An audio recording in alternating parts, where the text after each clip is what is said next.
அன்பிற்கினிய நண்பர்களுக்கு நாகராஜனின் வணக்கம். நண்பர்களே, ஆத்திச்சூடி என்னும் ஔவையின் அமுத மொழியை தினமும் உங்களுடன் பகிர்ந்து வருகிறேன். இன்றைக்கு நாம் பார்க்க போவது ஊக்கம் அது கைவிடேல். அதை சில நண்பர்கள் ஊக்க மது என்று பிரித்து படித்து புலகாங்கிதம் அடைகிறார்கள். ஊக்கமது கைவிடேல், உறங்கி கிடக்காதே, உற்சாகத்தை தன்னம்பிக்கையை விடாமுயற்சியை இழக்காதே, never give up confidence and hope. இது ஔவையின் வாக்கு. ஊக்கம் என்பது உயிர்களுக்கு இறைவன் அளித்த பெருங்கொடை, அருட்கொடை. குளவி கூடு போல தெரிந்த ஒரு கூட்டில் இருந்து கிழித்து கொண்டு ஒரு நாள் திடீரென உருமாறி பட்டாம் பூச்சியாக பறந்து வருகிறது. அடைகாத்த முட்டைகள் உடைத்துக் கொண்டு கோழி குஞ்சுகள், பறவைகள் வெளிவருகின்றன. பிறப்பதற்கே கையை காலை உதறி வெளிவந்த குழந்தை அன்று முதல் இறுதி நாள் வரை இந்த உலகத்தில் ஒவ்வொரு அசைவிலும் அடியெடுத்து ஒவ்வொரு முயற்சியிலும் ஊக்கத்தை வெளிப்படுத்தி வளர்ந்து வருகிறது, மலர்ந்து வருகிறது. நமக்கே நேற்று வரை நடக்காது என்று நினைத்த ஒன்று இன்று வெற்றியாக விளைகிறது. நம்மில் பலருக்கும் ஆரம்ப சுணக்கம், ஸ்டார்டிங் ட்ரபிள் இருக்கிறது. அதனால் மனிதனுக்கு அவ்வப்போது அந்த ஊக்கமது தேவைப்படுகிறது. எனவேதான் ஔவையார் ஊக்கமது கைவிடேல் என்கிறார். போலும் கையில் இருக்கிறது, அதை விட்டுவிடாதே என்று சொல்கிறார். ஒரு பிரபல தொழிலதிபரை பார்த்து ஒரு இளைஞர், உங்களது வெற்றியின் ரகசியம் என்ன என்று சொல்ல முடியுமா என்று கேட்கிறார்.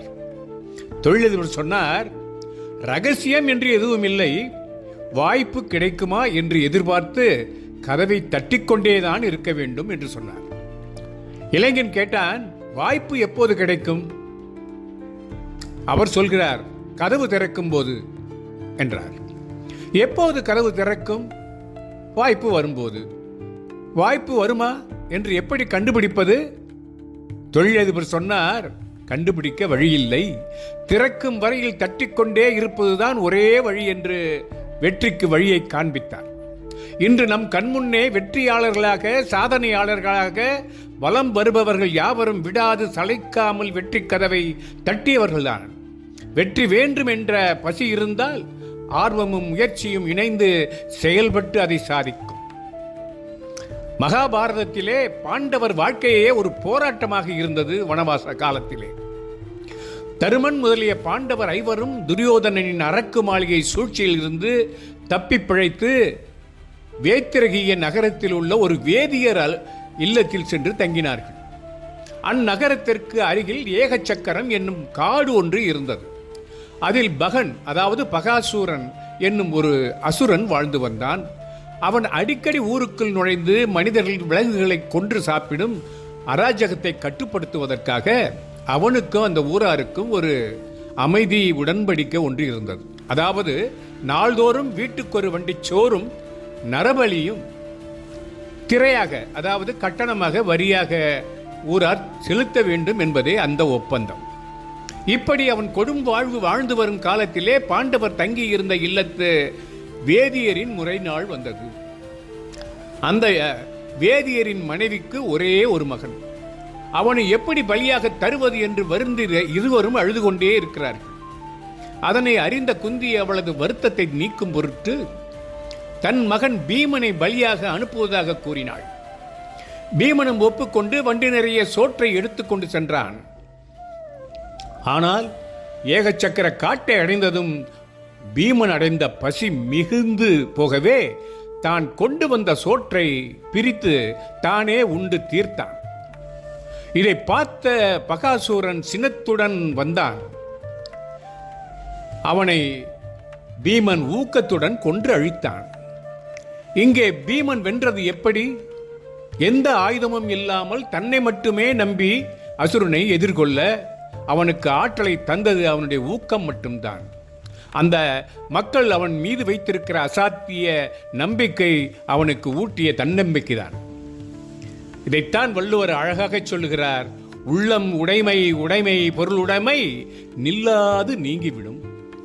அதாவது ஊக்கம் உடைமை மட்டுமே ஒருவனது நிலையான செல்வமாகும்.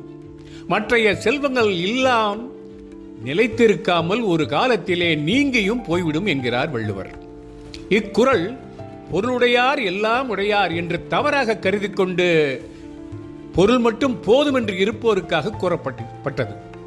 ஒருவனுக்கு எது சொத்து?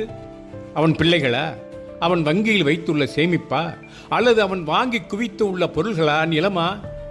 எதுவுமே இல்லை என்கிறார் வள்ளுவர். ஊக்கம் எனப்படுவது உள்ளத்திலே உருவாகும் உள்ளம் சார்ந்த உத்வேகம். ஆதலால் ஊக்கம் நிலையாக உள்ளுக்குள் நிற்கும். பொருள் எனப்படுவது அழியக்கூடியது.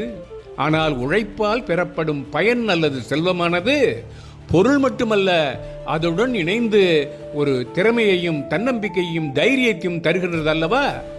ஆதலால் ஒருவனுக்கு ஊக்கம் மட்டுமே நிலைத்து நிற்கும் உடைமையாகும், சொத்து ஆகும். மற்ற உடைமைகள் எல்லாம் சொத்து அல்ல, அவையெல்லாம் நிலை நிற்காது, சூறைய காற்றில் ஓடிவிடும். அதைத்தான் இன்னொரு குரலிலே அழகாக சொல்லுவார் இந்த சொத்தின் நிலைமை பற்றி. கூத்தாட்டு அவை குழாத்தற்றே பெரும் செல்வம் போக்கும் அது விழித்தற்று. பெரும் பொருள் வந்தடைதல் என்பது கூத்தாடும் இடத்திலே கூட்டம் வந்து கூடுவதை போன்றதாகும். அந்த கூத்தாட்டம் முடிந்துவிட்டால் கூட்டம் கலைந்து விடும் அல்லவா? அதை போன்றுதான் பொருளும். இந்த நிலை மாறிவிடும் என்ற ஊக்கம் இருந்தால் எல்லாமே நிறைவேறும். இதற்கு சார்லி சாப்ளின் ஒரு நல்ல உதாரணம். 1945 ஆண்டு சாப்ளின் ஒரு கம்யூனிஸ்ட் தீவிரவாதி என்று முத்திரை குத்தப்பட்டு அமெரிக்க அரசு அவர் மீது பாராமுகம் காட்டியது. இரண்டாவது மனைவி ஜோன் பெர்ரி கூட சாப்ளின் மீது குற்றச்சாட்டுகளை பதிவு செய்திருந்தார். அவரது தரப்பு நியாயங்களை அமெரிக்க அரசு கேட்காததால் வேறு வழியின்றி 1952 கனத்த இதயத்துடன் சுவிட்சர்லாந்தில் அடைக்கலமானார் சாப்ளின். 1972 காலச்சக்கரம் சுழல சாப்ளின் சாதனை உயரவே அதே அமெரிக்க அரசு உலகின் தலைசிறந்த நகைச்சுவை நடிகர் விருது பெற சாப்ளினை அழைத்தது. பரிசினை ஏற்றுக்கொண்டாலும் அமெரிக்காவில் தங்க விருப்பமின்றி மீண்டும் சுவிட்சர்லாந்து கிளம்பினார் சாப்ளின். விமான நிலையத்தில் பத்திரிகையாளர்கள் சூழ்ந்து நின்று வாழ்நாள் முழுவதும் போர்க்களமாக இருந்தாலும் எப்படி ஜெயித்தீர்கள், அது என்ன ரகசியம் என கேட்டார்கள். சாப்ளின் சிரித்தார். எல்லோருக்கும் சிரிப்பை வரவைப்பவர் அன்று சிரித்தார். இந்த நிலை மாறிவிடும் என்பதை நான் எப்போதும் மறந்ததில்லை. அது இன்பமாக இருந்தாலும் சரி, துன்பமாக இருந்தாலும் சரி, அது மாறிவிடும். இதோ இந்த கணத்திலும் கூட வறுமையில் பிறந்து வாழ்நாள் எல்லாம் போராடி உலகையே தன் பெயரை உச்சரிக்க வைத்த மாபெரும் கலைஞனின் அந்த மந்திர சொல்தான் ஊக்கமது கைவிடேல். அணுகுண்டு வீசப்பட்ட ஜப்பானில் புல் புழுகூட வாழாது என்று சூன்யமாகி போன பின்பு சிழித்து எழுந்தது ஜப்பான். உலகில் முதன்மையான நாடானது. எப்படி? அந்நாட்டு மக்களின் தேசப்பற்றும் ஊக்கமும் கடும் உழைப்பும் தியாகமும் தன்னம்பிக்கையும் தானே. இப்படி உயிர்த்தெழுந்த உத்தமர்கள் நம் நாட்டிலும் வெளிநாடுகளிலும் எத்தனையோ பேர் சொல்ல சொல்ல எழுச்சி வரும் வகையில் நமக்கு வழி காட்டுகிறார்கள். ஊக்கமது கைவிடேல் உதாரண மனிதர்களின் வரலாறுகளை வாய்ப்பிருந்தால் இன்னொரு நாளில் பதிகிறேன். இந்தியர்கள் துன்பங்களை எதிர்கொள்வதில் குறிப்பிடத்தக்க பின்னடைவையும் விடாமுயற்சியையும் வெளிப்படுத்தினாலும் ஒருபோதும் தன் நம்பிக்கையை விட்டு கொடுக்காமல் என்றும் கடக்க முடியாத தடைகளை தாண்டிய பல தனிநபர்கள் இங்கு இருக்கின்றனர்.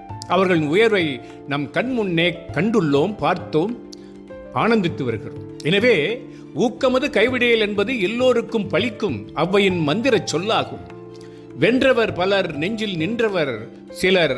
அந்த எடுத்துக்காட்டு மனிதர்கள் பற்றி ஒரு தனி பதிவே கூட போடலாம் என்று கூறி ஔவையாரின் ஆத்திச்சூடி வரிசையிலே ஊக்கமது கைவிடேல் என்ற இந்த உரையை இத்துடன் நிறைவு செய்கிறேன். நண்பர்களே, அடுத்த பகுதியில் இன்னொரு சுவையான ஔவையின் அமுத மொழியுடன் உங்களை சந்திக்கிறேன் என்று கூறி விடைபெறுகிறேன்.